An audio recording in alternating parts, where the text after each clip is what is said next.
के 3 हफ्ते के बाद सुप्रीम लीडर अली खामनेई ने जिस तरह से अपने एटमी तेवर दिखाए हैं, उससे अमेरिका और इजराइल के होश उड़ गए हैं। खबर है कि ईरान किसी गुप्त ठिकाने पर परमाणु हथियार बनाने में जुटा है। हैरानी की बात तो यह है कि अमेरिका की CIA और इजराइल की मोसाद तक को नहीं पता कि ईरान किस खुफिया अड्डे पर एटम बम बना रहा है।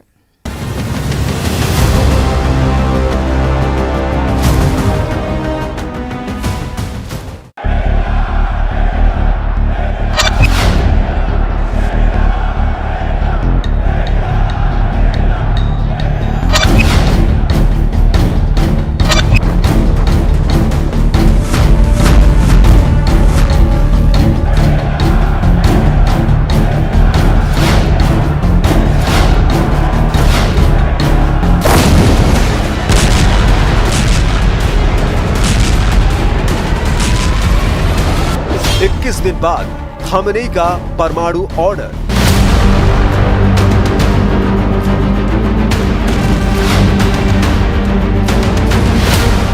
ईरान इजराइल से जुड़ी सबसे बड़ी खबर से पर्दा उठ चुका है। 21 दिन बाद ईरान के सुप्रीम लीडर अली खामनेई जिस तरह से तेहरान में सबके सामने आए हैं, उसने इजराइल और अमेरिका के होश उड़ा दिए हैं। ईरानी और पश्चिमी मीडिया में खामनेई के प्रकट होने को ईरान के एटम बम से जोड़कर देखा जा रहा है। दावा किया जा रहा है कि जिस तरह से इजराइल, अमेरिका और पश्चिमी देशों की खुफिया एजेंसियां 21 दिन तक खामनेई का पता नहीं लगा पाई, ठीक उसी तरह से बहुत जल्द ईरान का एटम बम दुनिया के सामने आने वाला है। दावा किया जा रहा है कि ईरान के बचे हुए टॉप सैन्य कमांडरों और परमाणु वैज्ञानिकों ने हिसाब लगा लिया है कि इजराइल के वजूद को खत्म करने के लिए 3 से 5 एटम बम की जरूरत पड़ सकती है।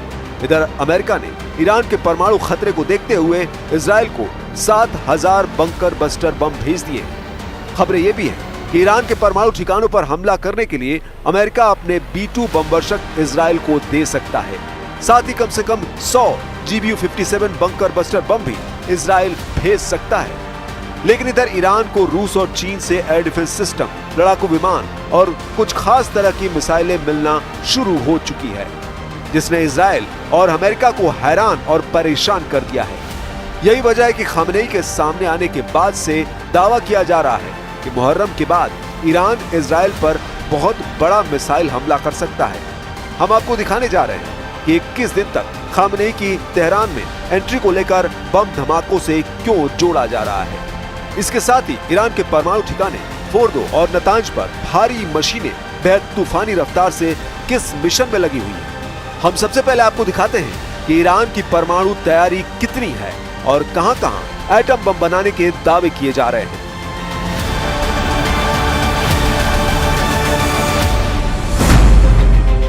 पांच परमाणु ठिकानों पर ईरान बना रहा है 10 एटम बम। ये दावे क्यों किए जा रहे हैं कि 21 दिन बाद सुप्रीम लीडर अली खामनेई के सामने आने के बाद से ईरान पूरी ताकत से इजराइल पर हमला करने जा रहा है। हम आपको इन दावों से जुड़ी 2 खबरें एक के बाद एक दिखाते हैं। पहली है ईरान के परमाणु बम से जुड़ी, जिसका सबसे बड़ा सबूत अंतर्राष्ट्रीय परमाणु एजेंसी IAEA के बयानों और सबूतों से मिल रहा है। हम आपको बता दें, 22 जून को अमेरिका ने ईरान के 3 परमाणु ठिकानों फोर्दो, नतांज और इस्फहान पर भयंकर हमले B-2 बमवर्षकों से किए थे, जिसमें दावा किया गया था कि ईरान के 3 परमाणु ठिकाने पूरी तरह से तबाह हो गए।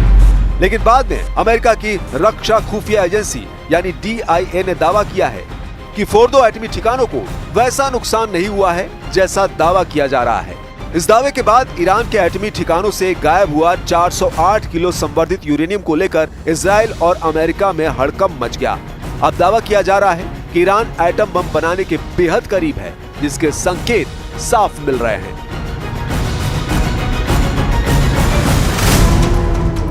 13 जून को ईरान पर इजरायली हमला होते ही सुप्रीम लीडर अली खामनेई गुप्त स्थान पर चले गए थे। दावा किया जा रहा है कि 14 जून को ही खामनेई को खुफिया अड्डे पर पहुंचा दिया गया था।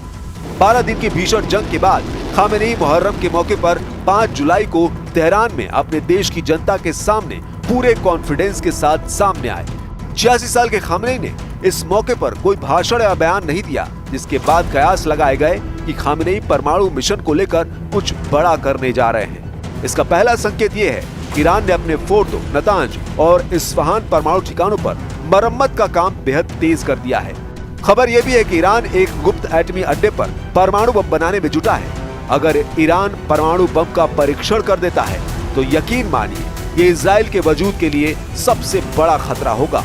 रिपोर्ट के दावों के मुताबिक ईरान 3 से लेकर 5 एटम बम से इजराइल को तबाह कर सकता है। दावा किया जा रहा है कि ईरान को प्रत्येक गन टाइप डिवाइस के लिए 75 से 120 पाउंड के बीच अत्यधिक समृद्ध यूरेनियम की आवश्यकता होगी। दावा किया जा रहा है कि फतह-1 ठोस ईंधन वाली हाइपरसोनिक मिसाइल से एटमी हथियार इजराइल पर दागे जा सकते हैं। दावा किया गया है इजराइल को कवर करने वाली बैलिस्टिक मिसाइल ढाल यानी एयर डिफेंस ईरान की फतह-1 मिसाइल को रोकने में असमर्थ है। यानी ईरान परमाणु हथियार से लैस फतह-1 मिसाइल से 100% अपने टारगेट को तबाह कर सकती है। अगर ऐसा हुआ तो ईरान इजराइल पर 3 से 4 परमाणु मिसाइलें दाग सकता है, जो इजराइल के वजूद पर भारी पड़ सकती है।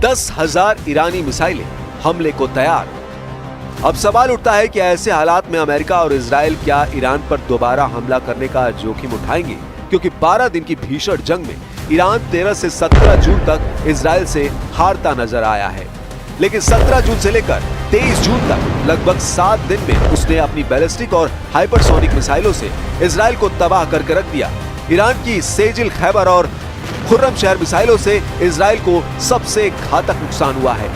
हम आपको द टेलीग्राफ में छपी वो रिपोर्ट दिखाते हैं जो साबित करती है कि ईरान ने अपने मिसाइल हमलों से इजराइल को भयानक नुकसान पहुंचाया है।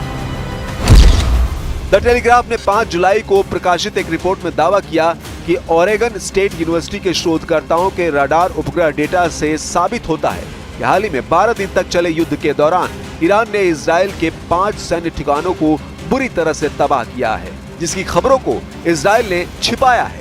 डेटा से पता चलता है कि 6 ईरानी मिसाइलों ने कब्जे वाले फिलिस्तीन के उत्तरी, मध्य और दक्षिणी क्षेत्रों में इजराइल के सैन्य लक्ष्यों को सफलतापूर्वक मारा, जिसमें टेल नोफ एयरबेस, एक रसद साइट और एक खुफिया केंद्र शामिल है। टेलीग्राफ के अनुसार इजरायली सरकार ने खबरों पर सख्त सैन्य सेंसरशिप लगाकर खबरों को छिपाया है। हकीकत में ईरान की कम से कम 50 मिसाइलों ने इजराइल में भारी तबाही मचाई है। अब इजराइल के लिए सबसे बड़े खतरे की घंटी यह है कि ईरान 10,000 मिसाइलें बनाने जा रहा है, जो इजराइल के लिए काल साबित हो सकती है। आईडीएफ के सूत्रों का कहना है कि 13 जून को जब इजराइल ने ईरान पर हमला किया तो तेहरान के पास 2500 बैलिस्टिक मिसाइलें थी, लेकिन वो बड़े स्तर पर मिसाइल निर्माण में लगा है। ऐसे में आईडीएफ की खुफिया टीम का अनुमान है कि ईरान के पास 2026 तक 6000 मिसाइलें हो जाएंगी। अगस्त 2027 तक ईरान के पास 8800 और साल 2028 में किसी भी समय ये 10,000 के आंकड़े को पार कर जाएगी। ऐसे हालात में अगर ईरान मिसाइलों से एक साथ हमले कर देता है तो ईरान की मिसाइलें इजराइल के लिए किसी परमाणु बम से कम नहीं होंगी।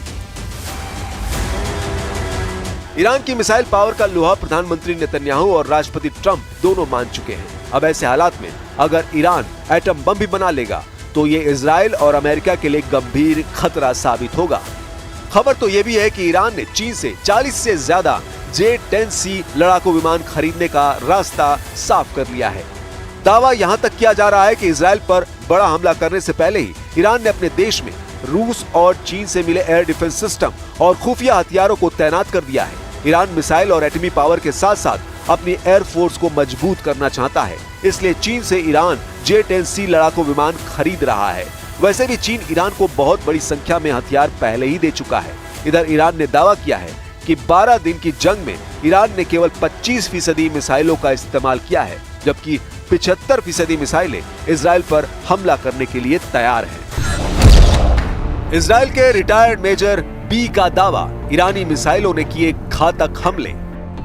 अब आप जरा वीडियो को देखिए जिसमें इजरायली सेना के रिटायर्ड पायलट अपनी पीठ कैमरे की तरफ करके ईरानी मिसाइल के हमलों के बारे में बता रहा है। इजरायली पायलट का नाम नहीं बताया गया है, उसे गुप्त नाम बी दिया गया है। इजरायली पायलट बी ने दावा किया है कि उसने ईरानी मिसाइलों को हमला करते हुए देखा है, जिसकी वजह से इजराइल के कई नागरिक मारे गए। On one of my flights, I saw the ballistic missile, or one of the several, that left the Iranian surface-to-surface missile, traveled through the atmosphere, and ended up hitting the surface in Israel, but not only any surface. This missile landed within a heavily dense civilian city, a very well-known city in Israel. And from the skies, I saw it explode between the buildings, impacting the buildings. I couldn't tell from the sky if it actually hit the building or no. I had to first land and open up the news to understand that several Israeli civilians were murdered from this one Iranian ballistic missile. And this is only one of the several that had an impact on civilians in Israel. हम आपको बता दें, 13 जून को Israel ने Iran पर अपने 200 fighter jet से भयानक हमले किए। 13 और 14 जून को इजरायली सेना ने ईरान के 5 शहरों पर एक साथ हमले किए, जिसमें सबसे बड़े और घातक हमले तेहरान पर किए गए हैं। इजराइल के इन हमलों में ईरान के 60 कमांडर और वैज्ञानिकों को एक झटके में मार दिया गया है। लेकिन 17 जून से लेकर 23 जून तक ईरान ने इजराइल पर ऐसा भीषण मिसाइल और ड्रोन हमला किया जिसने इजराइल की बुनियाद हिला दी। इजराइल की राजधानी तेल अवीव, बंदरगाह शहर हाइफा और बीरशेबा जैसे शहरों में ईरान की बैलिस्टिक मिसाइलों ने भयानक तबाही मचाई है। खुद इजरायली मीडिया ने खबर छापी है कि इजरायली सरकार के मुताबिक ईरान के हमलों में इजराइल में 30,000 इमारतों को नुकसान पहुंचा। ये वाकई में इजराइल पर ईरान का घातक हमला साबित हुआ है। लेकिन 24 जून को सीज फायर के बाद जिस तरह से ईरान पर फिर हमले की तैयारियां हो रही हैं, उसको लेकर बड़े खुलासे हुए हैं।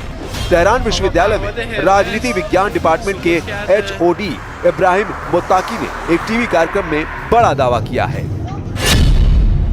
ईरान इंटरनेशनल की रिपोर्ट के मुताबिक तेहरान विश्वविद्यालय के राजनीति विज्ञान डिपार्टमेंट के HOD इब्राहिम मुत्ताकी ने एक टीवी कार्यक्रम पर बोलते हुए इस बात का दावा किया है।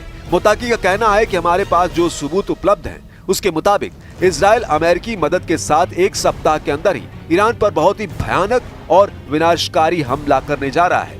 मुत्ताकी ने दावा किया है कि ईरान के साथ 12 दिनों तक चले युद्ध के बाद युद्ध विराम किया जाना एक चाल है। इस युद्ध विराम का इस्तेमाल करके अमेरिका और इजराइल एक बार फिर से अपनी सेना को तैयार करके हमला करना चाहते हैं। मुत्ताकी ने ईरानी अधिकारियों से युद्ध विराम को बहुत गंभीरता से नहीं लेने का आह्वान करते हुए चेतावनी दी है कि इजरायली हमलों का लक्ष्य इस बार भी ईरानी अधिकारी ही होंगे। לבשר לכם שנפתחו, כפי שאתם בוודאי יודעים, נפתחו הרבה הזדמנויות עכשיו, בעקבות הניצחון הזה, הרבה מאוד הזדמנויות. ट्रंप नेतन्याहू के खिलाफ ईरानी फतवा। इधर ईरान में 60 कमांडरों और वैज्ञानिकों के जनाजे में उमड़ी भीड़ ने दुनिया को दिखा दिया है। ईरान पर इजराइल और अमेरिका के हमलों का वैसा असर नहीं हुआ है जिसका दावा किया जा रहा था। ईरान तो यहाँ तक दावा कर रहा है कि 12 दिन की जंग में उसने केवल 25% ही मिसाइलों का इस्तेमाल किया है। ईरान के मिसाइल बंकरों और गोदामों में अभी 75% मिसाइलें बची हुई हैं। यही वजह है कि ईरान दावा कर रहा है कि वो अमेरिका और इजराइल के अगर दोबारा हमले हुए तो उसका बेहद भयानक बदला लिया जाएगा।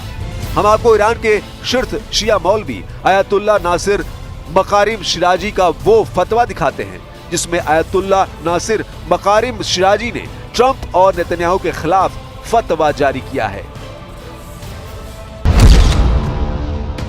ईरान के शीर्ष शिया धर्मगुरु ग्रैंड आयतुल्ला नासिर मकरम शिराजी के फतवे ने दुनिया की राजनीति में हलचल मचा दी है। शिराजी ने अपने फरमान में अमेरिका के राष्ट्रपति डोनाल्ड ट्रंप और इजराइल के पीएम बेंजामिन नेतन्याहू को मोहरेब घोषित किया है। मोहरेब एक फारसी शब्द है और इस्लामिक कानून से जुड़े इस शब्द का मतलब है वो व्यक्ति जो ईश्वर और धर्म के खिलाफ युद्ध छेड़ता है। ईरानी कानून के मुताबिक मोहरेब को मौत की सजा, सूली पर चढ़ाना, अंगों का काटा जाना या निर्वासन जैसी कठोर सजा दी जा सकती है। इजरायली प्रधानमंत्री बेंजामिन नेतन्याहू के खिलाफ एक फतवा या धार्मिक फरमान जारी किया गया है और उन्हें अल्लाह का दुश्मन कहा है। ग्रैंड आयतुल्लाह नसेर माकारेम शिराजी ने फतवे में दुनिया भर के मुसलमानों से एकजुट होने और इस्लामी गणतंत्र नेतृत्व को धमकी देने वाले अमेरिकी और इजरायली नेताओं को गिराने का आह्वान किया है। फतवे में यह भी कहा गया है, जो कोई भी मुसलमान इन दुश्मनों का समर्थन करता है वो हराम कार्य कर रहा है। जो भी मुसलमान अपने धार्मिक कर्तव्य निभाते हुए इन दुश्मनों के खिलाफ संघर्ष करता है वो खुदा के रास्ते का योद्धा है। अब ऐसे हालात में अगर ईरान एटम बम बना लेता है तो ये निश्चित है कि ईरान हर हाल में इजराइल पर परमाणु हथियारों से हमला जरूर करेगा।